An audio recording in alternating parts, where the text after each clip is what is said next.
Head chef ने दिखाया कि कैसे उच्च गुणवत्ता वाले बीफ को केवल 2 मिनी मोटे टुकड़ों में काटा जाता है। फिर उसने लड़की से कहा कि वह उसकी नकल करे, लेकिन जैसे ही उसने काटना शुरू किया, शेफ ने उसे डांट दिया। वह घबरा गया। उसने गहरी सांस ली और पहला कट किया। शेफ ने मास्क फेंक दिया। उसने दूसरा कट किया, फिर भी शेफ ने उस पर चिल्लाया।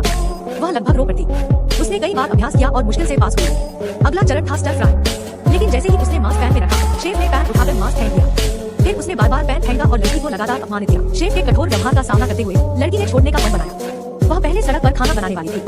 वह यहाँ केवल इसलिए खड़ी थी क्योंकि उसने शेफ की परीक्षा संयोग से पास की थी। अगर वह अब छोड़ देती तो उसे अपने गांव में सड़क किनारे के ठेले पर वापस जाना पड़ता। इसलिए उसने खुद से कहा कि उसे सफल होना ही होगा। बार बार जलने के बावजूद वह लगातार जारी रही। अगले सुबह उसके सहकर्मी आए और उसे रसोई के फर्श पर सोते हुए पाया। उसकी बाहों पर जलने के निशान थे। जब हेड शेफ आया तो लड़की ने उसे घूरा। उसके सामने ही उसने फिर से व्यंजन बनाया। इस बार समय बिल्कुल सही था। बीफ लगभग पारदर्शी था। शेफ ने एक काट लिया और कुछ नहीं कहा। पहली बार उसने आलोचना नहीं की। उस परीक्षा को पास करने के बाद वे एक लकड़ी बैंक्वेट में गए। लड़की ने एक हाथ से बीफ पकाया और अमीर मेहमानों से तालियां दी। लेकिन जब उसने आगे बढ़ने की कोशिश की, शेफ ने उसे फर्श साफ करने के लिए कहा। एक दिन एक सहकर्मी रसोई में धूम्रपान कर रहा था। शेफ को पता चला और उसने गुस्से में फटकार लगाई। उसने शामिल लोगों को निकाल दिया।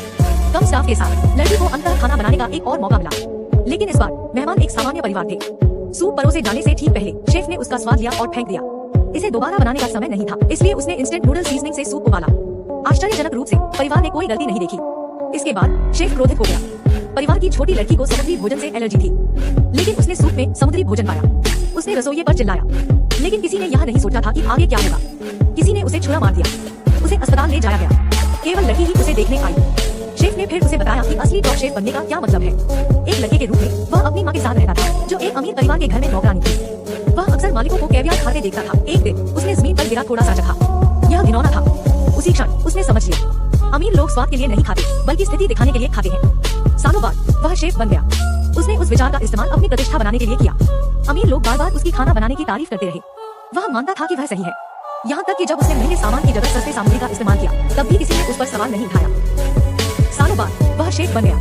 उसने उस विचार का उपयोग अपनी प्रतिष्ठा बनाने के लिए किया। अमीर लोग बार बार उसकी रसोई की तारीफ करते।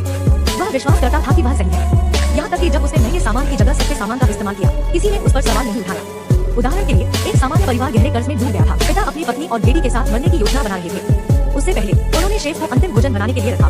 उन्हें कोई अंदाजा नहीं था कि वे इंस्टेंट नूडल सीजनिंग खा रहे थे। इससे लड़की की शेफ के प्रति प्रशंसा चकनाचूर हो गई।